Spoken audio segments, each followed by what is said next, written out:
देखिए कल मैंने आपको लास्ट टॉपिक पढ़ाया था स्पोर्लेशन, बीजाणु जनन, और बीजाणु जनन का परिभाषा भी लिखवाया था। और आज इसका डायग्राम बताना है, दिखाना है कि ऐसे इसका स्पोर्लेशन होता है, ऐसे नए संतति का निर्माण होता है और इसका आज प्रकार हम लोग पढ़ेंगे। तो सबसे पहले अगर बात की जाए तो हम इसका परिभाषा बताए थे, स्पोर से नए संतति का बनना ही स्पोर्लेशन कहलाता है। तो थोड़ा सा परिभाषा लिखते हैं, ध्यान दीजिए। स्पोर से नई संतति का बनना ही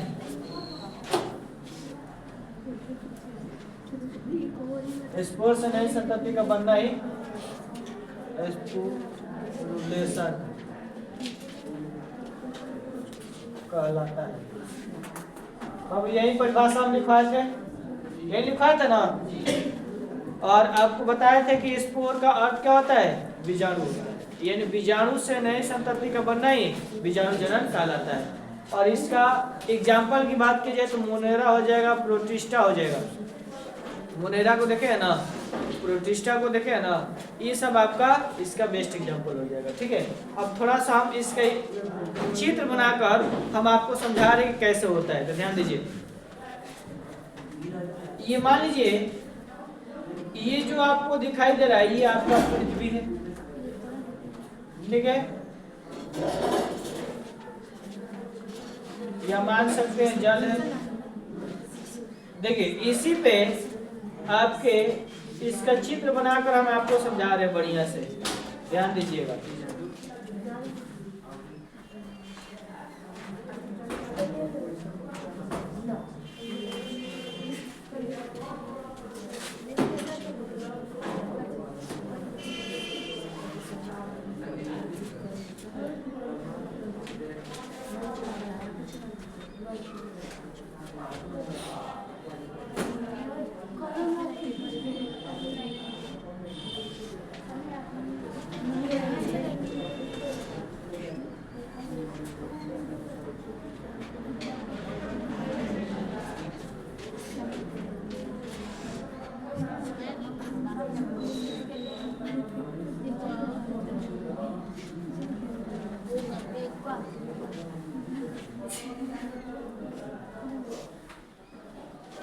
देखिए ये जो आपको दिखाई दे रहा है ये प्रोटिस्टा कह सकते हैं या मोनेरा कह सकते हैं। और इसमें ये जो आपको गोले जैसे दिखाई दे रहा है ना, इसमें आपका स्पोर होते हैं।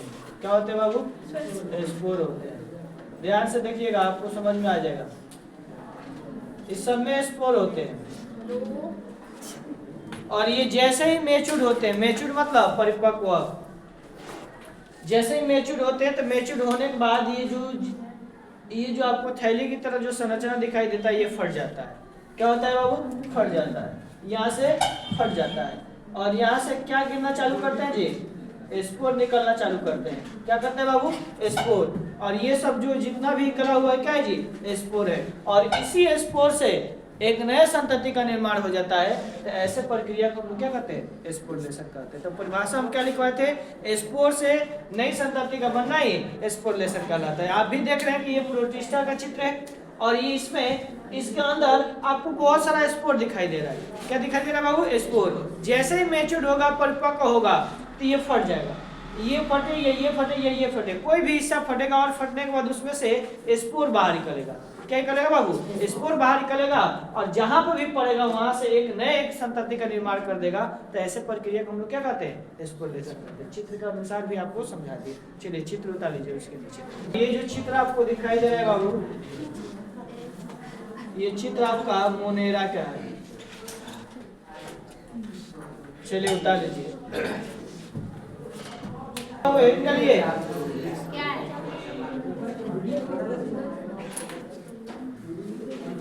टाइप्स ऑफ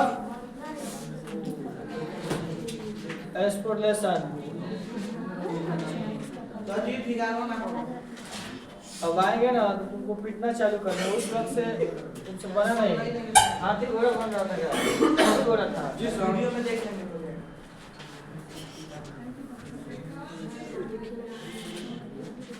बीजाणु जनन। बीजाणु जनन के प्रकार। बाबू, बीजाणु जनन के प्रकार, टाइप्स ऑफ स्पोर्लेशन, बीजाणु जनन के प्रकार। तो अभी तक जितना भी आप लोग पढ़ते आ रहे हैं सब में आप सबका 2-2 प्रकार मिल रहा था, तो इसका भी कितना मिलेगा? 2 ही प्रकार मिलेगा। तो अगर आप लोग हेडिंग डाल दिए तो हम आपको बताएंगे, समझाएंगे, समझाए ना। देखिए अगर बात की जाए कि बीजाणु जनन को कितने भागों में बांट कर अध्ययन करते हैं, तो बीजाणु जनन को 2 भागों में बांट कर अध्ययन करते हैं। कितने भागों में बाबू? 2 भागों में। जैसे में आप लोग बोर्ड पर ध्यान दीजिए, पहला होता है जू स्पोर, जू स्पोर, पहला होता है बाबू जू स्पोर, ठीक है। दूसरा होता है कोनोइडिया, दूसरा क्या होता है बाबू? कोनोइडिया होता है। इसका हिंदी की बात की जाए तो वही होगा, हाँ, जू स्पोर, कोनोइडिया।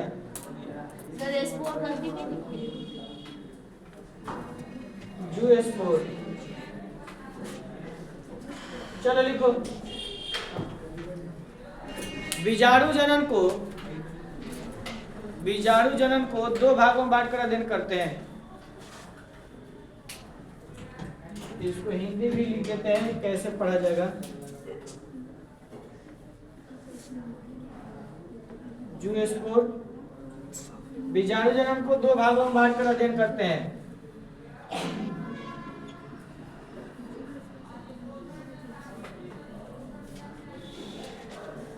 कोनोइडिया,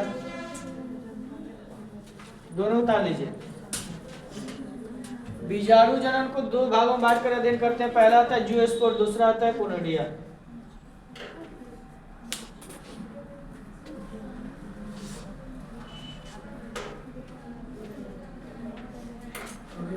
लिख लिए? और लिखने के बाद इसमें से पहला है लिखिएगा जू स्पोर।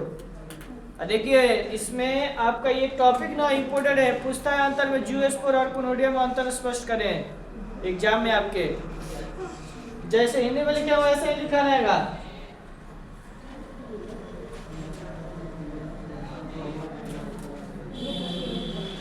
लिख लिए? पहला इंडल ही है, और पहला के बारे में सुनिए, समझिए। देखिए जू स्पोर की बात की जाए तो सबसे पहले बताइएगा ये चल होते हैं। अभी हम समझा रहे हैं क्या है। ये चल होते हैं क्योंकि इसमें कसाभिक पाए जाते हैं जो जलीय वातावरण में प्रसार करने में मदद करते हैं।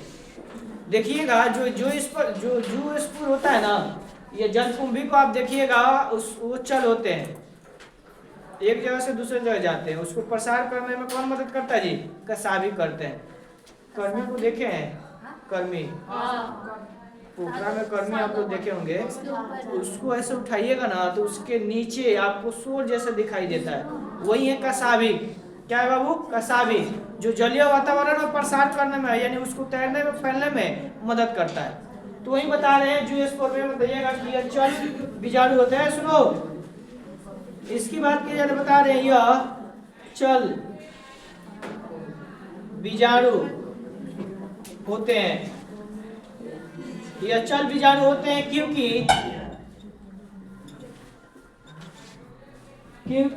इसमें कसाभिक, ये चल बीजाणु होते हैं क्योंकि इसमें कसाभिक पाए जाते हैं जो जलीय वातावरण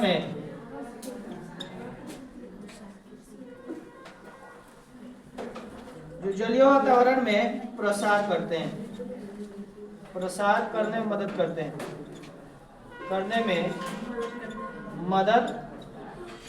करते हैं, ध्यान से सुनिएगा। जू स्पोर के बारे में यह बता रहे हैं कि यह चल बीजाणु होते हैं, यानी एक जगह से दूसरी जगह जाने वाले होते हैं क्योंकि इसमें कसाभिक पाया जाता है। क्या पाया जाता है जी? कसाभिक। आप लोग शोर कह सकते हैं अपने भाषा में। देखिए कर्मी को निकालिएगा या बेरा को निकालिएगा, जब उसको निकालिएगा ना देखिएगा उसके नीचे आपको पतला पतला जैसा कसाभिक दिखाई देगा, वो कसाभिक रहता नहीं है। आप जड़ से निकालिएगा तो उसमें रहता है, और जैसे जलकुंभी को भी आप जल से करिएगा ना तो उसमें शोर जैसा रहेगा, वही होता है कसाभिक। तो ये बताया क्योंकि इसमें कसाभिक पाए जाते हैं जो जलीय वातावरण में प्रसार करने में यानी फैलने में क्या करते हैं बाबू, मदद करते हैं। और इसका एग्जाम्पल की बात की जाए तो इसका एग्जाम्पल होता है जलकुंभी। क्या होता है बाबू, जलकुंभी। और जलकुंभी से आपका एक एग्जाम्पल पूछता है हर साल आपके बोर्ड में, मतलब बोर्ड में बहुत बार पूछा हुआ है, आपके किताब में भी है कि बंगाल का आतंक किससे कहा जाता है। बंगाल का आतंक किससे कहा जाता है, तो किसे कहा जाता है जी, जलकुंभी को। पानी में ठहर कर ऑक्सीजन को कौन खींचता है, जलकुंभी। तो ये दो क्वेश्चन आपको हमेशा याद रखना है जो हम आपको नोट में लिखवाएंगे। तो चलिए आप लोग हेडिंग डाल दिए जूस्पोर, इसमें लिखिए। ठीक है बाबू, जूस्पोर में लिखिए यह चल बीजाणु होते हैं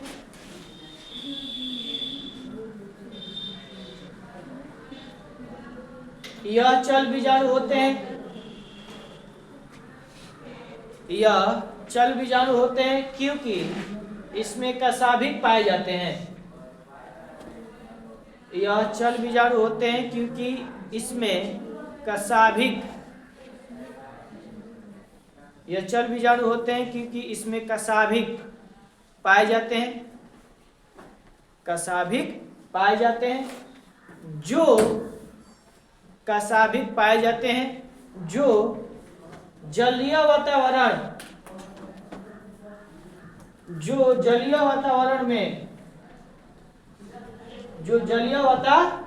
में प्रसार करने में मदद करते हैं,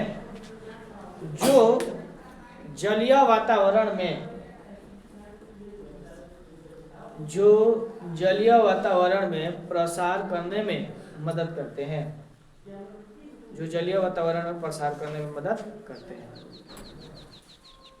जैसे में लिख लीजिए बाबू जलकुंभी, जो जलीय वातावरण में प्रसार करने में मदद करते हैं। तो बहुत स्लो लिखता है जी। जैसे में लिखिए बाबू जलकुंभी, जलकुंभी, जैसे में लिखिए जलकुंभी।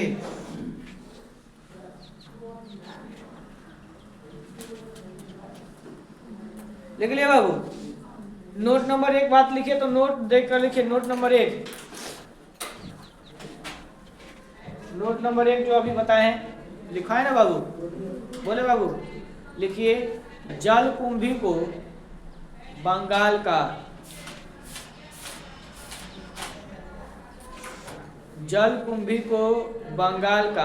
आतंक कहा जाता है।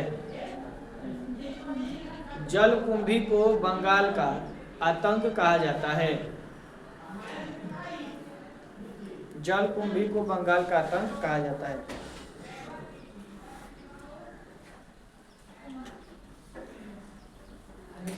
लिख लिए। ऑब्जेक्टिव में देखिए कैसे पूछता है कि बंगाल का आतंक किसे कहते हैं। 4 ऑप्शन रहेगा और चारों ऑप्शन में आपका ये मौजूद रहेगा जलकुंभी। पानी में ठहर कर ऑक्सीजन को कौन खींचता है, जलकुंभी। ये आप क्या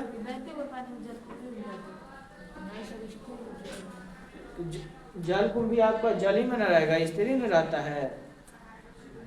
हाँ बोलो ना। एक जगह जो पानी इकट्ठा रहता है वो स्थिर में जलकुंभी होता है, बहते हुए पानी में कहाँ से,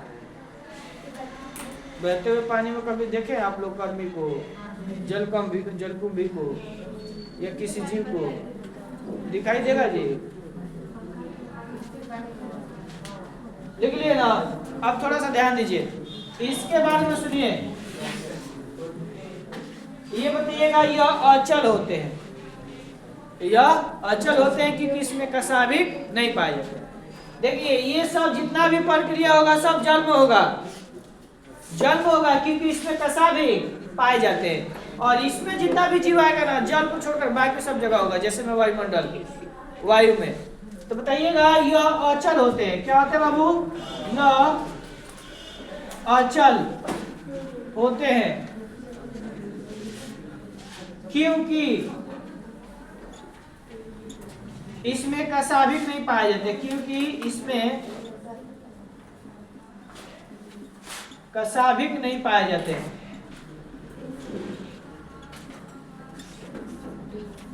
क्योंकि इसमें कसाभिक नहीं पाए जाते हैं। जो वायुमंडल में प्रसार करने में मदद करता है। क्या करते हैं बाबू? वायुमंडल में प्रसार करने में मदद करता है। जैसे में आप लिख सकते हैं बैक्टीरिया, ये वायुमंडल में फैलते हैं, मतलब पूरे वायुमंडल में है bacteria.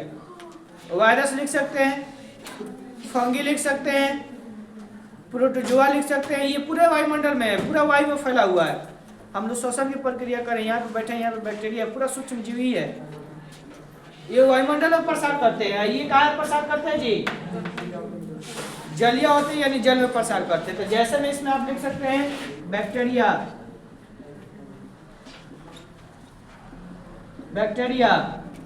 Virus, fungi, protozoa, etc। चलो समझ में आ गया ना बाबू? इसमें कसाभिक नहीं पाए जाते, ये इसलिए ये जल में नहीं पाए जाते, बल्कि वायुमंडल में पूरा प्रसार करते हैं, पूरे वायुमंडल में मौजूद रहते हैं। तो लिखिए इसमें पुनेडिया में लिखिए बाबू, यह अचल होते हैं,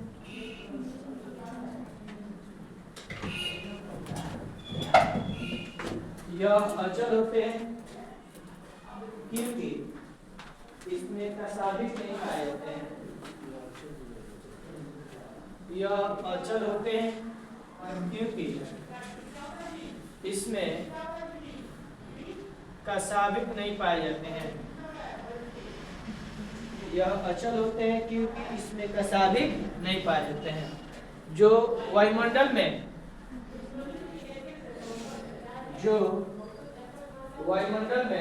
प्रसार करने में मदद करते हैं,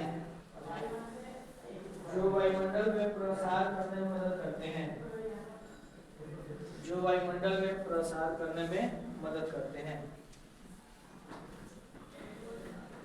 जो वायुमंडल में प्रसार करने में मदद करते हैं।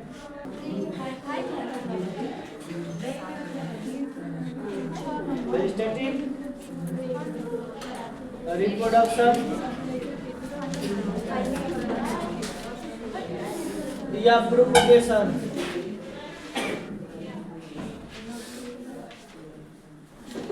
आप इसको हिंदी में कह सकते हैं कायिक जनन या कायिक प्रबंधन।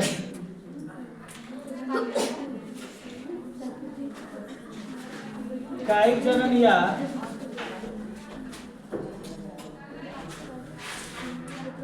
या प्रबंधन।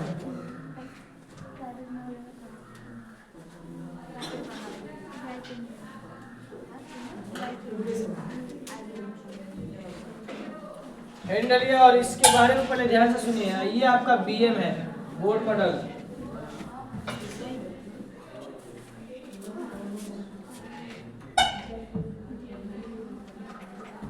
परिभाषा बहुत आसान है बाबू, कुछ नहीं है इसके परिभाषा में, बस सुनिएगा तो आपको याद हो जाएगा। कायिक जनन या कायिक प्रवर्धन, बहुत आसान इसका परिभाषा है बाबू। अगर हेडिंग डाल लिए होंगे तो बोलिएगा तो समझाएंगे, समझाए ना? बोलिए परिभाषा बताइएगा। जब किसी पौधे के पुष्प को छोड़कर, मान लीजिए एक पौधा है और उसमें जो पुष्प है ना, पुष्प को छोड़कर अन्य किसी भाग, जैसे में जड़, तना, पत्ती एवं कली से नए संतति का निर्माण हो जाता है ना, इसी प्रक्रिया को हम लोग क्या कहते हैं? कायिक जनन कहते हैं। परिभाषा सुनिएगा। जब किसी पौधों में पुष्प को छोड़कर अन्य किसी भाग, जैसे में जड़, तना, पत्ती एवं कली से नई संतति का निर्माण होता है, तो उसे हम लोग क्या कहते हैं? कायिक जनन कहते हैं। क्या कहते हैं? कायिक जनन। आप परिभाषा आपको बता दिए, लेकिन आप एक सर एग्जाम्पल के माध्यम से समझाइए। क्या जी? तो जैसे में आप लोग गुलाब का पौधा देखे होंगे, कभी ये सुने हैं कि गुलाब के फूल से एक पौधे का निर्माण हो जाएगा? नहीं, वो केवल सजावटी के लिए उपयोग किया जाता है। लेकिन ये आप सुने होंगे कि गुलाब का एक टहनी को आप काट लीजिए, एक तना को आप काट लीजिए, कहीं और जगह पर लगाइएगा ना, तो उससे एक नए पौधे का निर्माण हो जाएगा। आप लोग ऐसे कर भी सकते हैं, देख भी सकते हैं। या इसके अलावे अगर बात की जाए तो इसके अलावा आप लोग सुने होंगे ब्रायोफिल्म, पत्थरचूर। जो किसी को स्टोन हो जाता है, पथरी हो जाता है, तो पथरी को गलाने में ब्रायोफिल्म यानी पत्थरचूर का पत्ता को जलाकर पीसकर उसको दिया जाता है, उसको राख के रूप में बनाकर उसे पानी में घोरकर दिया जाता है। तो उस ब्रायोफिल्म में देखिएगा तो उस ब्रायोफिल्म के किनारे से कली निकल जाता है और उससे एक नए पौधे का निर्माण हो जाता है।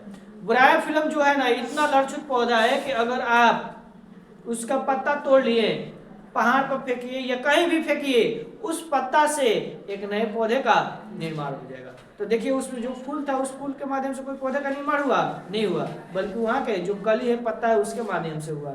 जैसे गुलाब का पौधा है, एक ताना आप ले लिए, ताना को कहीं लगा दिए तो उसे एक नए पौधे का निर्माण हो गया। तो ये प्रक्रिया किसमें होता है? कायिक जनन में होता है। तो लास्ट में परिभाषा बता रहा है कि जब किसी पौधों में पुष्प को छोड़कर अन्य किसी भाग से नए संतति का निर्माण होता है या नए पौधे का निर्माण होता है, तो ऐसे प्रक्रिया को हम लोग क्या कहते हैं? कायिक जनन कहते हैं या कायिक प्रबंधन कहते हैं। परिभाषा बोले ना, लिखिए, जब किसी पौधों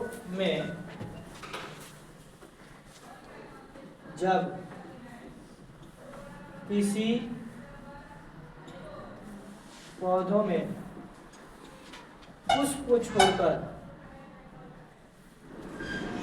जब किसी पौधों में पुष्प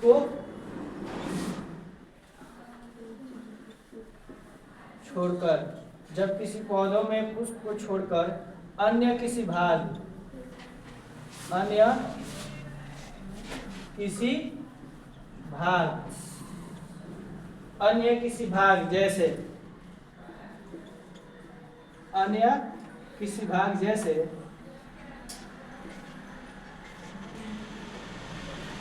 जैसे तना, पत्ती, जड़ एवं कली। परिभाषा बोले बाबू, लिखवा रहे आप लोग, लिख लीजिएगा। जब किसी पौधों में पुष्प को छोड़कर अन्य किसी भाग जैसे तना, पत्ती, जड़ एवं कली के माध्यम से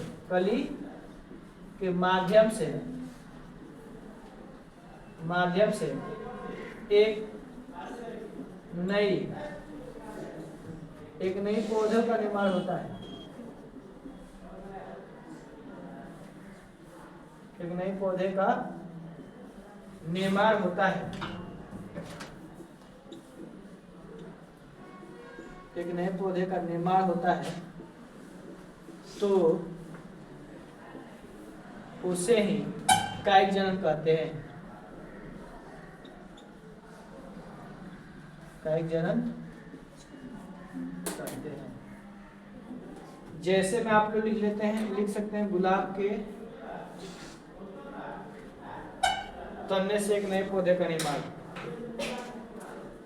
गुलाब के एक तने से नए पौधों का निर्माण।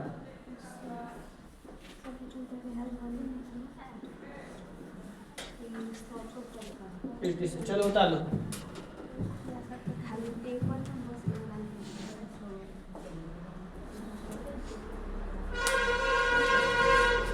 परिभाषा लिखे, जब किसी पौधों में पुष्प को छोड़कर अन्य किसी भाग जैसे तना, जड़, पत्ती एवं कली से नए पौधे, कली के माध्यम से एक नए पौधे का निर्माण होता है तो उसे हम लोग क्या कहते हैं? कायिक जनन कहते हैं।